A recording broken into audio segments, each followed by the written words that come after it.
लोग उम्मीद करते हैं अच्छे होंगे, प्रसन्न होंगे। सभी का स्वागत है आपके अपने चैनल हिंदी निकेतन पर।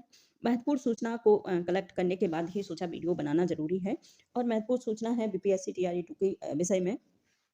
बहुत लोग इंतज़ार कर रहे थे बीपीएससी का जो सप्लीमेंट्री रिज़ल्ट आने का और बहुत लोगों को बहुत सारे कमेंट्स भी आ रहे थे, तो इसीलिए ये पूरा एकदम ब्यौरा मैं आपको समझाना चाहूँगी। किस प्रकार से आयोग अपने सप्लीमेंट्री रिजल्ट का जो लिस्ट है बना रहा है, कौन-कौन कितनी वैकेंसी हैं, कितने चांस हैं वैकेंसी आने के, साथ ही सप्लीमेंट्री रिजल्ट कब तक आएगा और सारी जो भी कट ऑफ में कितना मतलब डाउन होने का चांस है और कट ऑफ में किस विषय के ज़्यादा जो चांस हैं, किस विषय में ज़्यादा वैकेंसी हैं, ये सारा का सारा हम ब्यौरा आपको समझाएँगे। तो सभी से निवेदन है वीडियो को लास्ट तक ज़रूर देखें और वीडियो अच्छा लगे तो एक लाइक शेयर ज़रूर करा करें। साथ में बेल आइकन प्रेस कर लें जिससे कि मेरा जो भी नया वीडियो आए उसका नोटिफ़िकेशन सबसे पहले मैं आपको दे पाऊँ। तो आज देखेंगे बीपीएससी की तरफ से जो पूरक रिजल्ट आने का उम्मीद है उसका क्या मतलब नज़रिया है उसको देखेंगे सबसे पहले। देखेंगे बीपीएससी टीआरई 2.0 का जो पूरक रिजल्ट है वो लगभग कितने उस पे आ चुका है, तो 96 लगभग 1000 जो है पूरक रिजल्ट दिया है इन्होंने। टोटल वैकेंसियों की बात करें तो टोटल वैकेंसी इनकी 1,22,000 पूरी थी। इसमें से 96 यानी 97 मान लो, 96 8000 के लगभग इनका पूरक रिजल्ट इन्होंने रिजल्ट निकाला। नियुक्ति पत्र की बात करें तो नियुक्ति पत्र इन्होंने केवल और केवल दिया है। मैं एक उसके माध्यम से भी आपको दिखाना चाहूँगी। एक नोट लिखा हुआ है, पूरा डिटेल है, उसको भी दिखाना चाहूँगी। पहले आप इस तरीका से समझ लेंगे, उसके बाद मैं उसको भी दिखाऊँगी। तो इसके बाद मैं जो बात करूँ कि नियुक्ति पत्र केवल मिले हैं 73,000 लोगों को नियुक्ति पत्र दिए गए हैं। उसके बाद 11 जो हज़ार लोग हैं, यानी कि इसमें से जो रिज़ल्ट निकला है 73 उसमें 11,000 लोगों का पूरक रिज़ल्ट माना है। यानी कि पहले से ऐसे जो विद्यार्थी हैं जिन्होंने कहीं न कहीं पहले से जॉइन कर रखा है और उनको भी दिया गया है। इसमें लगभग 11,000 लोगों की संख्या मानी जा रही है कि 11,000 जो है पूरक रिज़ल्ट है जिसमें लोगों को नियुक्ति पत्र दिया गया है। इसके बाद मैं बात करना चाहूँगी कि जो नियुक्ति पत्र जो दिया है 73,000 उसमें 4,000 जो ऐसे लोग हैं जो थंबनेल की प्रक्रिया से कहीं न कहीं विरुद्ध हैं। थंबनेल की वजह से जो आए नहीं हैं, माना तो जा रहा है कि आयोग ने 70,000 लोगों को दिया है मतलब नियुक्ति पत्र, लेकिन इसमें से अगर देखा जाए इसका मतलब सर्च की जाए तो लगभग 4,000 ऐसे विद्यार्थी हैं जो थंबनेल इम्प्रेशन की वजह से इन्होंने कहीं न कहीं उनके डॉक्यूमेंट्स वेरिफिकेशन में दिक्कत हुई और कहीं न कहीं बहुत सारी वजह रहीं। उस वजह से 4,000 जो छात्र हैं, 4,000 उम्मीदवार हैं, वो कहीं न कहीं जंप कर गए और वो अपने नियुक्ति पत्र लेने के लिए नहीं आए हैं। इसके बाद मैं बात करना चाहूँगी, एक मैं डिटेल दिखाना चाहूँगी आप सभी लोगों को, तो उसके माध्यम से आप और अच्छे से समझ पाएँगे इस चीज़ को।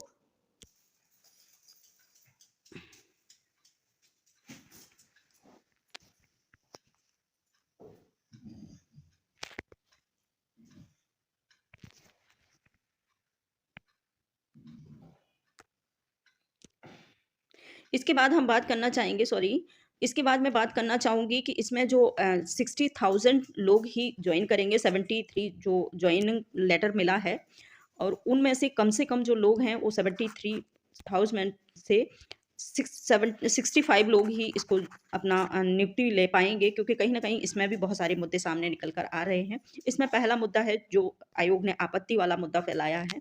आपत्ति वाले मुद्दे में पहला है सब्जेक्ट कॉम्बिनेशन, बहुत सारे लोगों का सब्जेक्ट कॉम्बिनेशन नहीं मिल रहा है। बहुत सारे ऐसे कमेंट्स आ रहे हैं कि उनके का सब्जेक्ट कॉम्बिनेशन नहीं मिल रहा है, उनका नंबर है लेकिन कॉम्बिनेशन की वजह से वो अपना नहीं अपने जॉइन कर पाएँगे। और इसके दूसरा बात है कट ऑफ। बहुत सारे लोगों का इतना ज़्यादा कमेंट आया है कि उनके बहुत सारे लोग ऐसे हैं कि जिनका कट ऑफ से ज़्यादा नंबर होने के बाद भी आयोग ने उनका रिज़ल्ट घोषित नहीं किया है। कहीं न कहीं आयोग को इसका निस्तारण करना बहुत ही ज़रूरी है। तो आयोग इसका निस्तारण पहले इसका निस्तारण करेगा, उसके बाद सोचेगा सप्लीमेंट्री रिज़ल्ट निकालने का, क्योंकि किस प्रकार से अगर सप्लीमेंट्री रिज़ल्ट निकाला जाएगा, तो कौन-सा मुद्दा सामने लेकर के आयोग सप्लीमेंट्री रिज़ल्ट को क्लियर करेगा।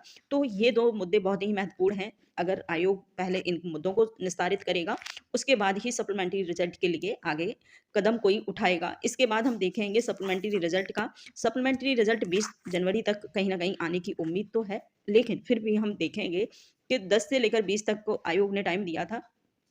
लोगों को लगा कि 10 के और 20 के बीच में आ ही जाएगा, क्योंकि 15 तक उनका जो है जॉइनिंग लेटर मिल जाएगा और 13 तक उनकी जो कमेंट थे वो आपत्ति दर्ज करने वाला सेशन खत्म हो जाएगा, लेकिन ऐसा नहीं हुआ।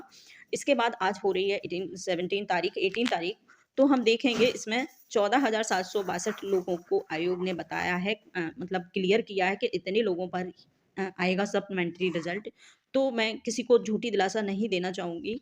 मेरा मानना ये है कि आयोग कहीं न कहीं सप्लीमेंट्री रिज़ल्ट को जो निकालेगा ना, वो सिर्फ़ 14,762 पे ही निकालने का ज़्यादा चांस है। मैं पूरा श्योर नहीं कह रही हूँ, लेकिन फिर भी लगभग 80% चांस है कि आयोग 14,000 पर ही अपना जो है सप्लीमेंट्री रिज़ल्ट निकालेगा। उसकी भी एक वजह है कि आयोग ने एक और आयोग को दिखाना है कि वो कितनी वैकेंसीज़ को फ़िल कर रहा है, कितनी वैकेंसी निकाल रहा है। आयोग को जैसे कि हम जानते हैं, सभी लोग जितने भी नेता हैं कहीं न कहीं अपनी पत्राओं के आधार पर ही अपने आप को निर्दोष साबित करने की चेष्टा करते हैं।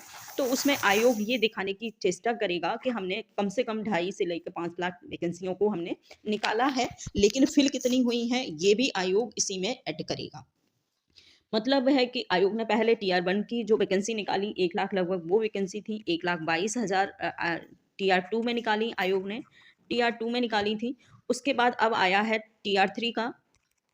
टीआर 3 की जो वैकेंसी है, उसमें आयोग लगभग 1 लाख के लगभग मान रहा है कि 1 लाख वैकेंसी को निकालेगा आयोग। तो इस प्रकार से आयोग को सिर्फ़ अपना कैलकुलेशन करके दिखाना है कि लोगों को, जनता को आयोग ने इतनी वैकेंसी निकाली।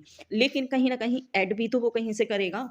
इसके बाद जैसे कि सप्लीमेंट्री रिज़ल्ट था, टीआरई 1 में जो माना जा रहा था कि रिज़ल्ट ज़्यादा आएगा, लेकिन आयोग ने केवल 2,000 2,500 सप्लीमेंट्री रिज़ल्ट निकाला था और बाकी जो वैकेंसी थी वो टीआर 2 में ही ऐड कर दी थी। तो मेरा मानना ये है कि आयोग जो इतनी वैकेंसी निकल रही है, जैसे 65,000 में से अगर 1 लाख को माइनस कर दो 22 को, तो लगभग कितनी वैकेंसी बचती हैं, 22,000 ये हो गई और 40,000 ये हो गई। लगभग 60,000 जो वैकेंसी हैं, वो आयोग इसी में ऐड करेगा, जिसकी जो आयोग ने पहले लॉलीपॉप बच्चों को दे दिया है कि टीआर 3 की वैकेंसी आने वाली है अपने कैलेंडर के आधार पर। तो टीआरई अगर 3 में जो भी वैकेंसी आएँगी, तो लगभग उनका जो आंकड़ा है 1 लाख भी बता दिया है आयोग ने, लगभग 1 लाख के समथिंग आने वाली हैं टीआरई 3 की वैकेंसी। तो कहीं न कहीं 60,000 वैकेंसी तो आयोग टीआर 2 से ही अपना भरेगा। तो आप लोग इसके पीछे ज़्यादा मत भागिए। जो लोग कहीं न कहीं पीछे रह गए हैं, किसी न किसी वजह से कोई न कोई उनके प्रॉब्लम आई है उनके साथ, तो मैं कहना चाहूँगी कि ये सारे मसलों को छोड़कर बवालों को छोड़कर आप अपने काम पे लगिए। टीआरई 3 की अपनी तैयारी को सॉलिड करिए। मेरा मानना ये है कि टीआरई 3 की आप अगर जो वैकेंसी हैं उनको सॉलिड कर लेंगे, तो कहीं न कहीं आपको फ़ायदा होगा। बजाय इसके कि सप्लीमेंट्री रिज़ल्ट का क्या होगा, और बजाय इसके कि सप्लीमेंट्री रिज़ल्ट आयोग इतना देगा। बहुत सारे मुद्दे होते हैं आयोग के पास, बहुत सारी वजह होती हैं। तो जो दिखाने की प्रक्रिया प्रोसेस में नहीं होते हैं, लेकिन कहीं न कहीं मुद्दे उनके पास होते हैं और वो अपने आप को बचाने की कोशिश करते हैं। तो इसी वजह से मैं कहना चाहूँगी, जिन लोगों का टीआरई 2 में नहीं हो पाया है, तो उन सब से मेरा एक मानना है कि वो टीआरई 3 की आज से ही अपनी प्रिपरेशन को शुरू कर दें। टीआरई 3 की टीआरई 3 में बहुत सारी वैकेंसी आएँगी, जैसे कि आप लोगों ने कह दिया है कि वैकेंसी जो है